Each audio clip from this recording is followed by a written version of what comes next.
Hey, what's up? This is John, and today I'm going to be doing a review for one of the latest releases from Vinegar Syndrome. This is a review for The Instructor.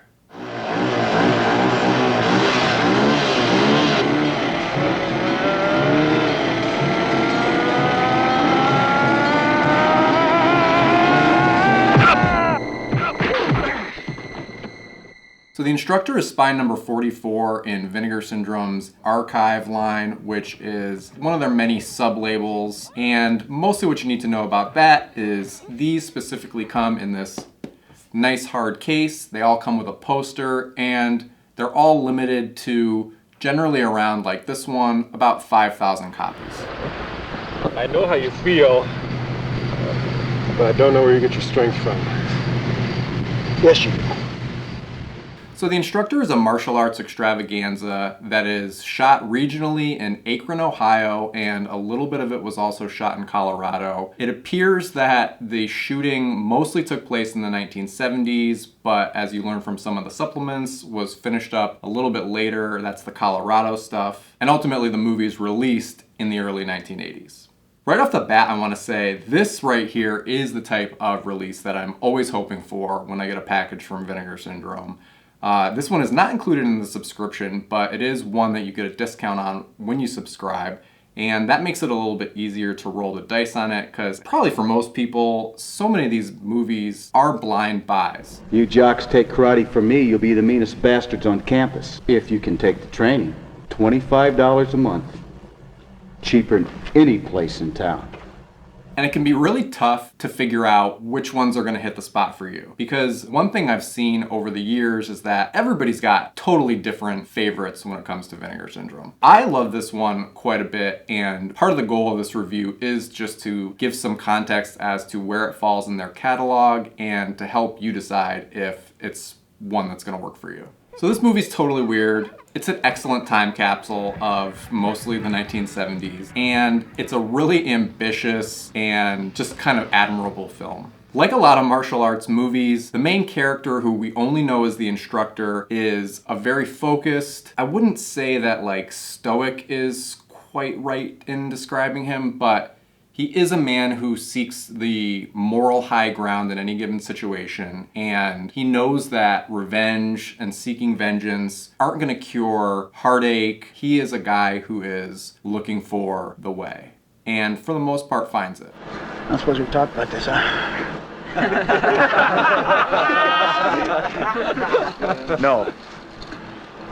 Well, since you're such a big sucker, I might as well. Another way that the movie really hammers this home is when you see the Instructor find his wife beaten and killed, and it cuts back to some pretty 70s flashbacks of him falling in love with his wife, and the movie, instead of showing something vengeful, just shows the peaceful place where he can go as he remembers her. Another thing that the movie does to make it even clearer that he has chosen a different path is they pit him against a rival martial arts instructor. Now this guy's always up to something dirty, whether it's teaching his students some below-the-belt tactics, meeting up with the mafia, and agreeing to just generally engage in criminal activity, and this guy's also just generally agitated and really just trying to gum things up for the Instructor and his crew, who are a little bit less peaceful than he is, but still follow the moral code and instructions of their instructor. You know, we have a system of justice, and it works if we give it a chance.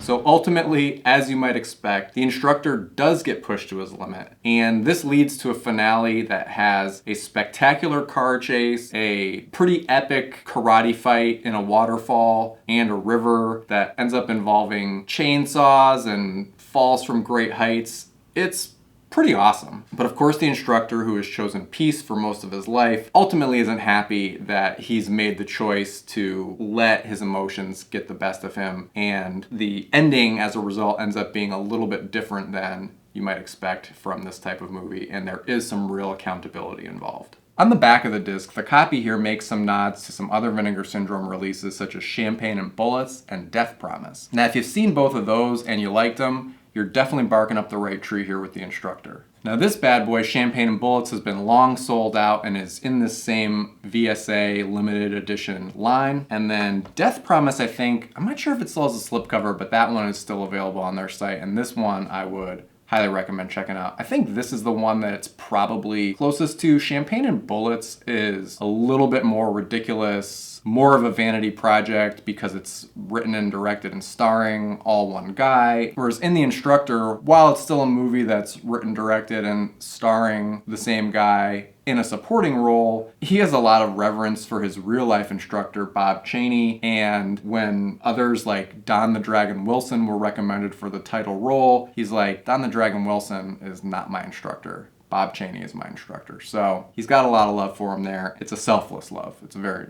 nice. Other movies that I would recommend from Vinegar Syndrome that are kind of along the same lines. Always going to be recommending New York Ninja. It's a fantastic movie. I think the hitting that 80s mood and flow is something that New York Ninja does really well, and I wouldn't be surprised if Curtis Spieler, the redirector of New York Ninja, had already seen The Instructor and many other movies like it before he made this. And then finally, one of the big daddies of Vinegar Syndrome releases, Miami Connection, which I think is also still available, but again, the hard box and slipcover are long sold out. This one is another super fun, maybe the top of the stack here. I think if you like Miami Connection, you are, again, barking up the right tree with The Instructor. I think the chase at the end of this movie is pretty spectacular. Not every shot in this chase is shot for maximum excitement, but you can always tell, no matter where the camera is, the amount of local participation and good stunt driving that was required to pull this thing off. For every shot that hits the right perspective of being mounted on a car or showing the character's reactions or showing a speedometer or something like that, there's another shot or a couple that'll be sort of from far away where you don't get the right perspective and can't tell that the cars are going as fast as they are, but the A for effort is present throughout this entire sequence. There's a few really cool car flips, and there's even a Smokey and the Bandit style car driving up a ramp through the back of a truck and landing pretty far away. And as you learn from some of the extras, the original professional stunt team that was slated to do some of this work ended up getting sent home pretty early due to being completely unprofessional. So most of these stunts end up just being the director saying to his pals, hey, you willing to do this or that? So a lot of it ends up being super dangerous stuff. There's probably rules against it today, and it's just another thing that makes looking at this thing from the 70s and 80s a lot cooler. Let's see how good you can drive now, mother. The whole movie is a time capsule, but one thing that stands out in particular that's so much of its time and its place is there's a chase that ends up going into a disco. And on the walls in this place are some incredible super graphics where the whole wall has a big painted swirl on it, and it'll have one by the men's room and the women's room, and there's some others that I couldn't even totally read. The coolest of which is on the double doors as you're leaving the disco, in diagonal huge writing, it just says, "See ya." That's some good design inspo for everyone today. Another totally weird and maybe most memorable aspect of the movie is this ninja who's played by the director's brother, who just wants to be involved in, I think, pretty much whichever group will have him, and it seems like neither will. In the beginning of the movie, you think he's more serious than he is because he's decked out in traditional all-black ninja wear, and he's stalking our main characters before you know him, so you think he's gonna give him some real trouble. That notion is dispelled pretty quickly when he pulls down his mask and starts picking his nose, and then either shortly before or after ends up fighting with some little kids who aren't taking none of his shit and just kick his ass pretty quickly.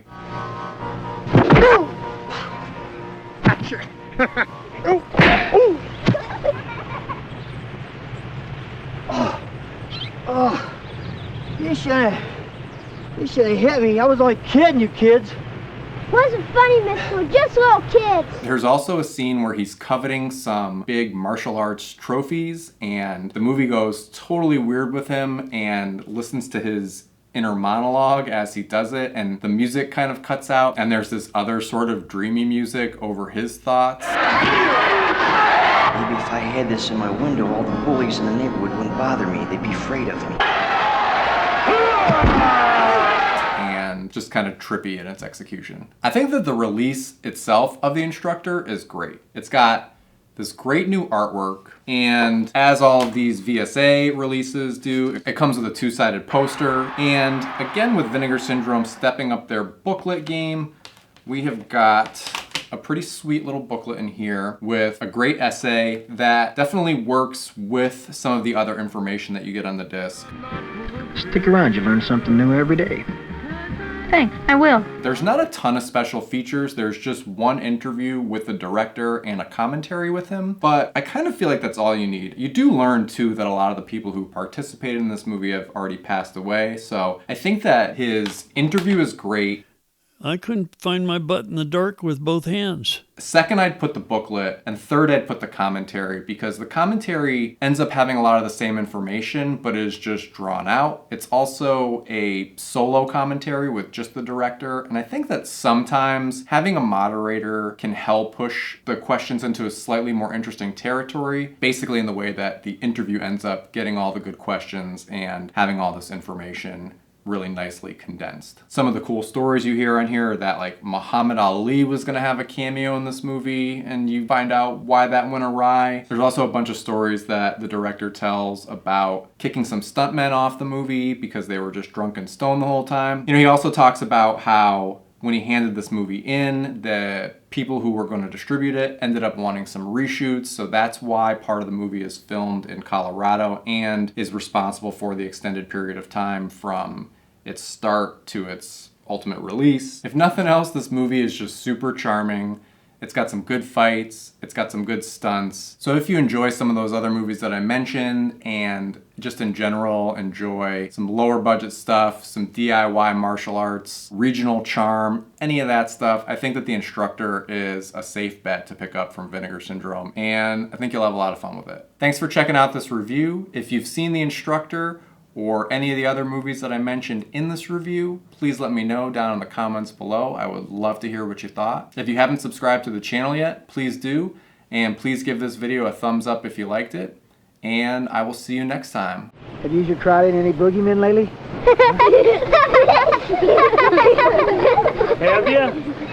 Yes, sir, I kicked her right in the peanut.